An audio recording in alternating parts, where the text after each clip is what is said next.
Good morning, everyone. Let's compete with Luther Bhai one more time. Good morning, everyone. Thank you, thank you. Thank you for everyone for coming from such long distance. And we apologize for ones that we could not manage to give accommodation. We had exceptional level of interest for the summit, which is really great to see for us. My first slide is thank you slide. That's not the last slide. We just wanted to thank all of you for kindly coming and joining the summit. So the purpose of the summit is today, sitting in this forum, we would like to say that we are open for business, and we're really committed to win business from all of you. And to do that, we have already thrown Lutfi Siddiqui at you, not literally, but verbally. We'll also throw a Nobel Prize winner at you. We'll do anything to make sure that we win business from you. But first, I would like to take you to future. Let's think about a movie, Back to the Future. Let's go into that set and imagine that we are in 2035. In 2035, how would Bangladesh look like? You'll all be here again. My successor is going to be here presenting. That will be the 10th investment conference for us. And in that conference, we will not be talking about a rising economy, but we'll be talking about a regional manufacturing powerhouse. A country that's connecting east to the west, a bridge that connects Himalayas to Bay of Bengal, a manufacturing hub that is infested by global investors and local investors who are now exporting to the rest of the world. That vision, that imagination is what's driving us today. But it all started actually about 8 months ago. So from the future, let's go back in time to August 5th, 2024. It's a personal story for almost all of us. Unfortunately, I was in Singapore in an investment banking trading room, but my family was here. My wife was on summer holidays. My brother, who came from Cambridge for summer holidays as well, they were all out on street, part of the protest. So at around noon Singapore time, I asked them, what's going on? What's happening in Dhaka? So what they did was they were part of a crowd. They looked forward, they took a selfie. Sorry, not a selfie, a photo what's ahead of them, and they turned back and took another photo of what's behind them. So this first photo was what was ahead of them, and this one was what was behind them. So we need to digest exactly what happened at that time. The young population, the entire youth, was out on the street, demanding transparency, demanding opportunity, demanding democracy, demanding freedom of speech. And that's what has brought us here today.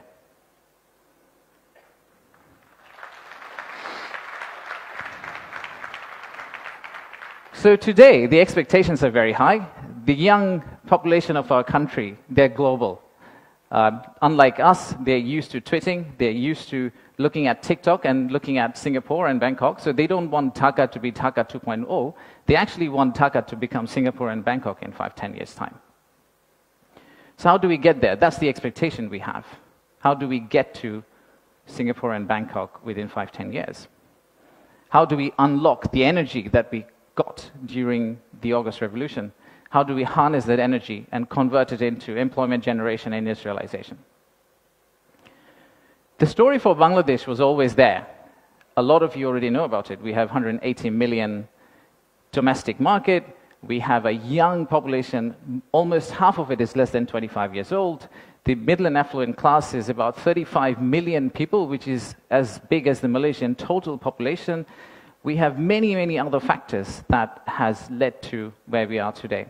And actually, I must say that there are companies who have been here for more than 100 years and have made exceptional returns compared to the global markets. So if you look at some of these companies who have actually operated in Bangladesh for a long, long time, the returns they have got in Bangladesh is actually significantly higher than the global average. And today, we also have a fantastic news that one of our own startups called ShopUp, the news came out about an hour ago in Bloomberg that the Saudi sovereign PIF, their investment arm called Sanabil Investments, they have actually co-led a round of $110 million US, along with Peter Thiel's Valor Ventures, to invest in one of our own startup to go global. So let's give a big round of applause to ShopUp.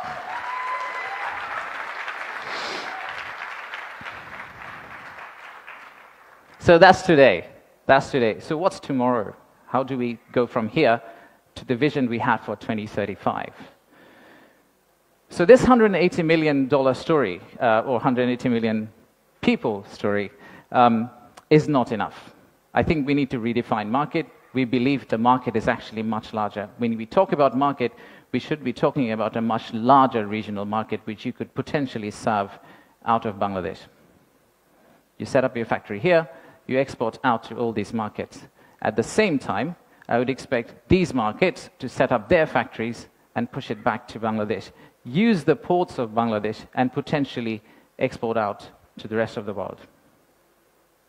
So the narrative that we've had of why invest in Bangladesh is not really a domestic market 180 million story. It is a regional story and it's a global story. To further strengthen ourselves, we have decided to enhance our port capacity. In Chittagong area, what you see now, we are actually tripling that within the next few years, which is essentially allow this region to consider Bangladesh as one of the biggest logistical hubs. However, that's not all. We need to do a lot more. So at the beginning of interim government's period, we actually decided to talk to more than 200 CEOs and entrepreneurs who actually are doing business in Bangladesh today. And we wanted to understand how can we convert our critics into our ambassadors. They are the only ones who could potentially bring business for us. They are the only ones who, if they travel abroad and say Bangladesh is a great place for business, that's when we are likely to get more investment. So we divided all their complaints into two groups, or the solutions that came out of that complaints. The list of challenges are very long. It's from the earth to the moon and back. But we whittled it down to a few action items, some of which are short-term wins, so some of that you see here, some of which are actually long-term policy reforms that we would like to also undertake and set the direction of travel for the country in the right course so that the incoming government, the next government, the political parties who come and start driving this economy, they can follow the same script for us. I'll give you a few examples. Let's start with, we talked about a true one-stop service. There are two elements of one-stop service. The first one is the human element, and then there is the digital element. In the human element piece, what we have decided to do is we are going to co-locate the primary agencies, the high touchpoint agencies for our investors in one location. So that instead of the investors walking around different ministries, and we have a lot of them in Bangladesh, they all come to one office and they end up meeting everyone. We've also decided, like banks, and I am from banking, I guess that helped, that we are going to set up a relationship management team under BIDA. What it would essentially do is, just like a corporate banking, relationship banking manager, he would hold hand of the investor and walk them around the landing process. Let's take another example. Our friends in National Board of Revenue helped us set up the authorized economic operator. It's essentially the green channel, or widely known as the green channel setup, where if you're a good customer, you are able to circumvent some of the custom checks and fast-track your process through the ports. That has been picked up as one of the biggest challenges that we have, the time it takes to go from your factory all the way to your customer.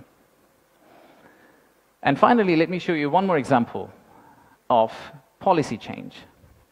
So as you all know, there are many government agencies. We also know there's private sector. The dialogue between private sector and government agencies has not necessarily always been the most collegial. So how do we break that apart? The first thing we need to do is to club the government agency into one. We need to show one face. We need to be one outfit for our customers, our investors. And then create a bridge between our private sector and the government of Bangladesh. So what we are planning to do is to set up a private sector advisory council that will actually counsel the head of state directly on a regular basis, essentially voicing the changes that they would want to drive the economy forward. So these are some of the examples of what we are planning to do. And if we are able to do that, we do believe that we will get to the end, the vision we have for 2035. Now, of course, there are many, many other factual reasons, statistics, tables, Excel files that I can share with you to tell you why you should invest in Bangladesh. In fact, the next slide will have a QR code which you can scan and download, which will have essentially this presentation. So you didn't have to take the photos of the presentation, by the way. You will have this presentation, and you will also have an appendix of facts and figures and why we think competitively we're actually in a very better place than our competitors. So please watch out for the QR code. But before I go there, I would really like to finish off with this. There are economic reasons to invest in Bangladesh, but I really don't want you to invest in Bangladesh for the economic reasons. If you really think about investing in Bangladesh, think about investing in Bangladesh because of the transformational journey you're going to be part of. For the odd mixture of warmth and resilience our people have, and our century-old culture paired with the shared values that we have with you. So I rest my case here. Thank you very much for coming, and enjoy the rest of the day. Thank you all.